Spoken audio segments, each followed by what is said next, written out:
sesión extraordinaria, de un periodo extraordinario de sesiones de la Cámara de Diputados con objeto de someter a consideración del Pleno la propuesta de la ley reglamentaria en el verano, es decir, antes de que se propongan al Congreso de la Unión la reforma hacendaria y la reforma energética, y además para que esta ley reglamentaria pueda también incidir en la reforma financiera que está ya en nuestras manos.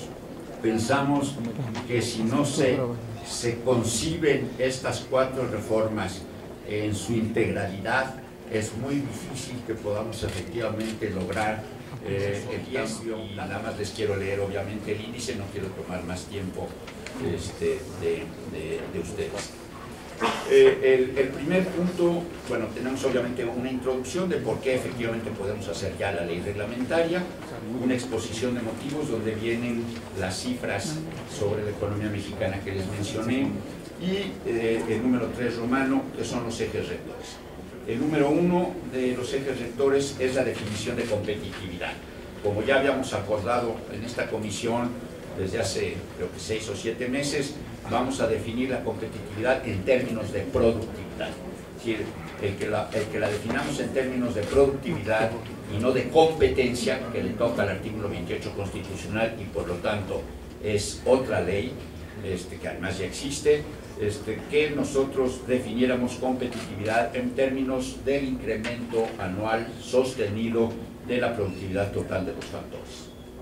El punto 2 sería algo que desde nuestro punto de vista es fundamental, es la necesidad de los consensos para que podamos efectivamente incrementar sostenidamente la productividad factorial total. ¿Qué quiere decir los consensos? Yo tuve la extraordinaria oportunidad de vivir lo que los mexicanos pudimos hacer a finales de los 80s y principios de los 90s con el Pacto de Solidaridad Económica.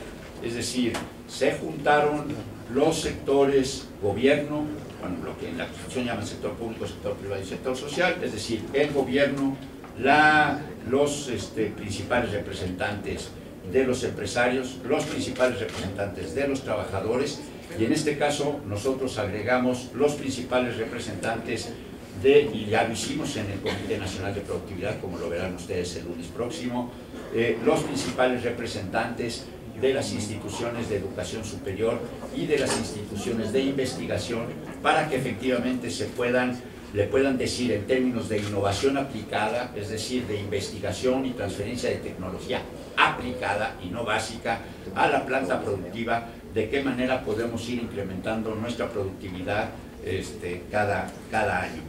O sea, se necesitan esos consensos. A nosotros, a su servidor, para no hablar en términos plurales, a su servidor le encantaría, porque ya viví ese proceso, que así como, aunque mi partido no esté de acuerdo con él, yo aquí no estoy hablando como mi partido, así como se firmó el Pacto por México, no veo por qué no se puede firmar un pacto por la productividad de México, en donde efectivamente se junten el gobierno, o bueno, el Estado, porque no nada más sería el gobierno federal, también a nivel estatal serían los gobiernos de los estados, los empresarios correspondientes, los trabajadores correspondientes y los institutos de educación superior y de investigación. Si efectivamente se lograra una cosa así como el pacto, el Comité Nacional de Productividad, que se va a instalar el lunes próximo, tendría una fuerza totalmente distinta a la que si fuese nada más, como lo estipula el artículo 153 de la Ley del Trabajo, un comité consultivo, como son los consejos económicos sociales europeos, un comité consultivo del Poder Ejecutivo. Si se puede firmar el pacto, hay la posibilidad que este Comité Nacional de Productividad efectivamente sea un comité consensuado, ejecutor de consensos para efectivamente incrementar la productividad año con año. El tercer punto es establecer objetivos, estrategias y planes de largo plazo, de mediano y de corto plazo. Yo creo que no puede ser que nuestro país trabaje con leyes anuales. No hay nadie que pueda trabajar con leyes anuales. La certidumbre a los empresarios no se les da con la propiedad privada, como la ley de reforma agraria del 92 ha mostrado. El hecho de darle la propiedad privada a los ejidatarios no incrementó su productividad. Para incrementar la productividad se necesitan muchos otros factores además de la propiedad privada, y se necesita fundamentalmente certidumbre para hacer inversiones de largo plazo.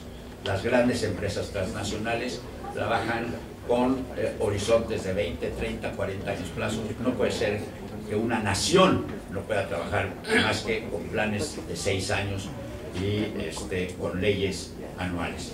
Entonces estamos proponiendo, no quiero decir que eso se convierta en ley, requiere de otros elementos, pero estamos proponiendo que esta comisión empiece a pensar en términos de largo plazo, es decir, en términos transeccionales, de mediano plazo, sexenales, y de corto plazo, anuales y anuales. Pero todos ellos consensuados por los firmantes de los acuerdos biopactos. Es decir, no queremos un estatismo, pero tampoco queremos una soberanía de los mercados que ya demostró su ineficacia con la crisis de 2008. Queremos que estamos proponiendo en estos sectores, obviamente a consideración de ustedes, insisto, les tengo un enorme aprecio y respeto, y les pido, les solicito muy atentamente que le metan mano, que lo corrijan, que lo amplíen, que lo critiquen, que hagan lo que su propia experiencia les ha demostrado que puede servirle a México por muchos años. Es decir, los objetivos, las estrategias y los planes tienen que salir en forma consensuada, o sea, tiene que haber en ese pacto una discusión entre las partes firmantes, las 4 partes firmantes, sobre cómo ven su futuro a 20, a 10, a 6 y a un año plazo, empresarios, los diferentes empresarios que no piensan igual, los diferentes trabajadores, los investigadores y el gobierno federal. El número 4 es emprender procesos que incrementen anualmente la productividad total de los factores de las MIPYMES. De eso ya se ha estado hablando, pero mi punto de vista, con base a la experiencia del este asiático, de Europa y de toda la teoría que he leído, no se logra solamente incrementando la capacidad tecnológica de las micro, pequeñas y medianas empresas. Hemos estado en pláticas con el Instituto Nacional del Emprendedor, queremos seguir teniendo esas pláticas porque estamos convencidos que la única manera en que se puede lograr que las MIPYMES participen en la productividad total de los factores, es decir, en lo que el gobierno federal llama la democratización de la productividad, sí y solamente sí se aumenta su capacidad organizacional. ¿Qué quiere decir eso? Se tienen que unir en clústeres o en cadenas de valor. Sin que formen clústeres, sin que formen cadenas de valor, las MIPYMES, por más que estén, por más que se les aumente su capacidad tecnológica, solitas no pueden ser competitivas en una economía globalizada ante los gigantes que participan en los mercados internacionales. Y los mercados mexicanos ya son mercados internacionales. ¿Por qué digo que son mercados internacionales? Porque aquí compramos zapatos chinos, camisas chinas, virgencitas de Guadalupe chinas. Perdónenme que lo diga así, pero la mayoría de las imágenes de la Virgencita de Guadalupe están producidas e impresas en China. Número punto, seleccionar sectores y regiones estratégicas.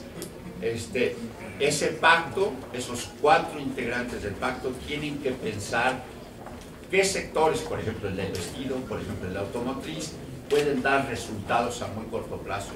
Cuáles en cambio hay que empezar a invertir desde ahorita para que den resultados a mediano plazo, y cuáles, por ejemplo el electrónico, hay que empezar a invertir ahora para que den resultados a 15 o 20 años plazo. Para darles una idea de un ejemplo, Nokia tardó 14 años en convertirse en un producto viable. Es decir, los finlandeses dedicados al bosque decidieron hacer una cosa como Nokia y les tomó 14 años para que efectivamente fuera un bien competitivo a nivel mundial.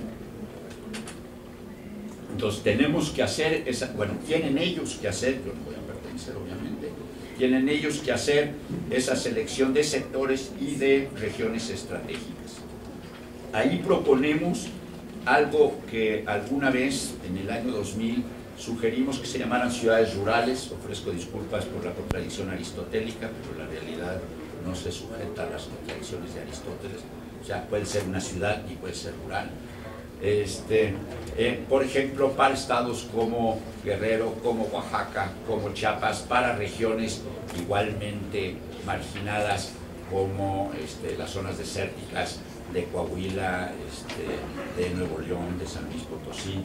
Es decir, se pueden pensar en ciudades rurales donde se concentren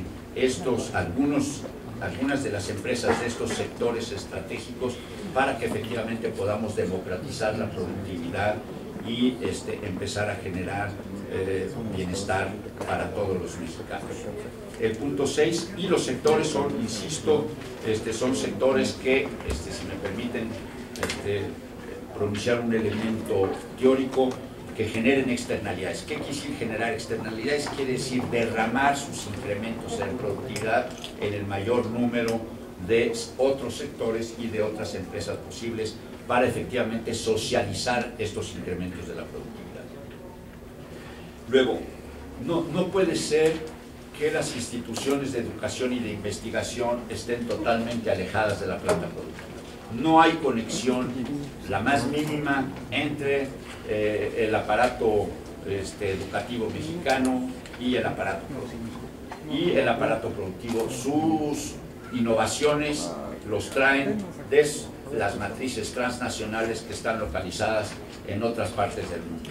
Tenemos, por lo tanto, que crear sistemas sectoriales y locales de innovación que estén al servicio directo de la planta productiva y que articulen al sistema de educación con el sistema de investigación, con la planta productiva, si es que queremos que efectivamente puedan ir escalando. Imagínense una montaña, la planta productiva pueda ir escalando paso a paso las diferentes capacidades tecnológicas y organizacionales en función de las mejores prácticas internacionales que solamente sistemas locales de innovación e institutos de investigación y de educación superior pueden tener la información sobre esas mejores prácticas para que se la puedan transmitir a las MIPYMES.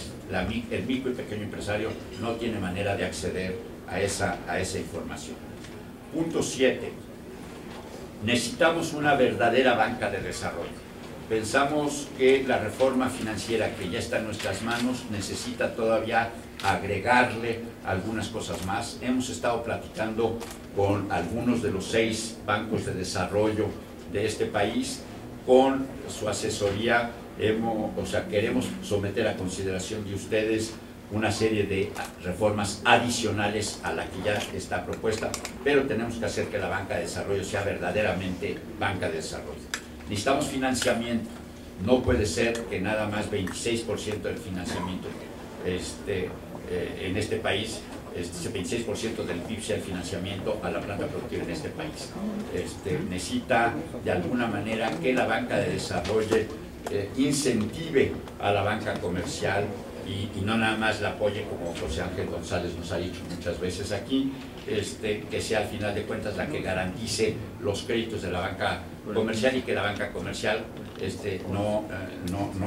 final de cuentas no corra ningún riesgo. Tenemos que hacer que la banca comercial le entre al proceso de financiamiento de las MIPYMES y necesitamos capital de riesgo.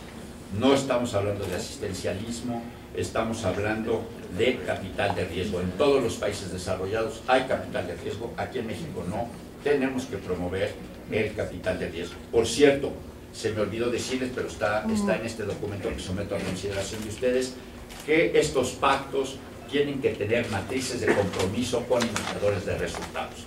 Ya dijo el lunes pasado en el Plan Nacional de Desarrollo el secretario de Hacienda, insisto, no pertenezco al mismo partido, ni siquiera tengo el gusto de conocer al secretario de Hacienda, estoy hablando como mexicano, no estoy hablando como integrante de un partido que está en el poder. Pero el secretario de Hacienda dijo una cosa que es muy cierta: nunca antes los planes nacionales de desarrollo habían tenido indicadores de desempeño. Ahora tienen indicadores de desempeño. Nosotros tenemos que poner indicadores de desempeño para que las políticas públicas no sean asistencialistas. El problema es que tenemos que hacer, que así como el gobierno también se comprometa y la ciudadanía y los otros sectores lo llamen a cuentas, también los empresarios, los trabajadores y los investigadores tienen que estar sujetos a indicadores de desempeño en matrices de compromiso consensuadas por todos ellos para que efectivamente no sigamos planteando políticas públicas asistenciales, sino que efectivamente hagamos una cosa que permita ser eficiente, eficaz, a la altura de la necesidad de los mexicanos. Punto 8. Quisiéramos y pensamos que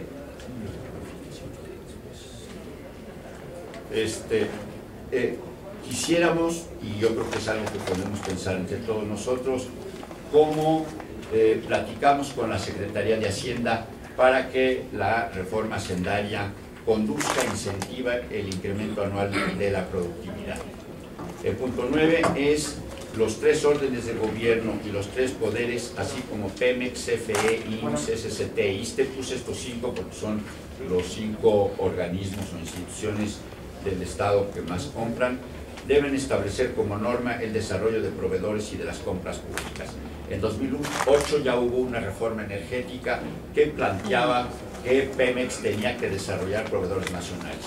No se ha cumplido con esa meta, no se ha cumplido con la ley de 2008.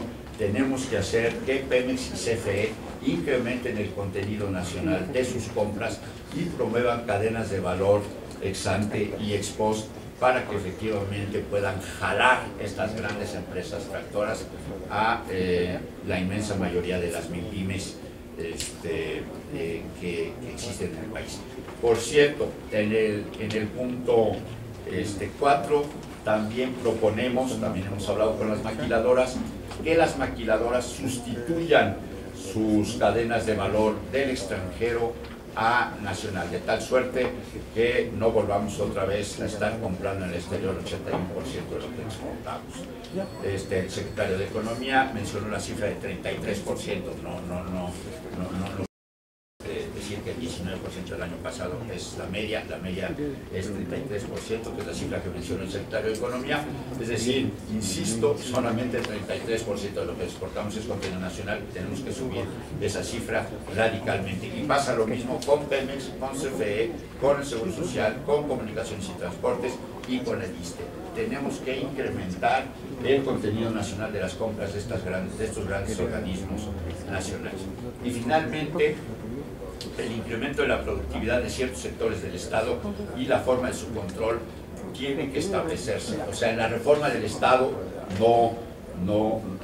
lo que ha salido como posible reforma del Estado, no vemos este punto y pensamos que es fundamental. Una empresa, es muy curioso que un diputado de izquierda vaya a decir lo que voy a decir, pero lo digo, insisto, como mexicano y como estudioso de la economía.